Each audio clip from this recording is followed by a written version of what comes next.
নমস্কার। আজ আন্তর্জাতিক কবিতা দিবস। আর এই কবিতা দিবসে আমার নিবেদন কবি জীবনানন্দ দাশের লেখা আবার আসিব ফিরে। আবার আসিব ফিরে ধান সেরে তীরে তীরে এই বাংলায়। হয়তো মানুষ নয়, হয়তো বা শঙ্খচিল শালিকের বেশে, হয়তো ভোরের কাক হয়ে এই কার্তিকের নবান্নের দেশে। কুয়াশার বুকে ভেসে একদিন আসিব এ কাঁঠাল ছায়ায়। হয়তো বা হাঁস হব, কিশোরীর ঘুঙুর রহিবে লাল পায়। সারাদিন কেটে যাবে কলমির গন্ধ ভরা জলে ভেসে ভেসে।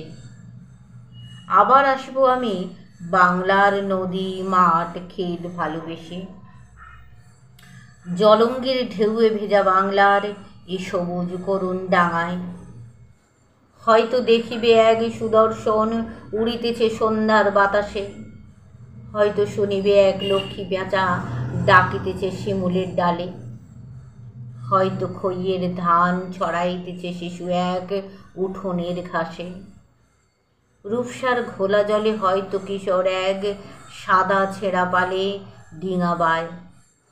রাঙা মেঘ সাঁতরায়ে অন্ধকারে আসিতেছে নীরে, দেখিবে ধবল বক, আমারই পাবে তুমি ইহাদের ভিড়ে। নমস্কার, আমি পুতুল। আমার কিশলয় চ্যানেলে আপনাদের সকলকে স্বাগত। আশা করি আমার কবিতা আপনাদের ভালো লাগলো। লাইক দেবেন, সাবস্ক্রাইব করবেন আর কমেন্ট করতে ভুলবেন না কিন্তু। নমস্কার।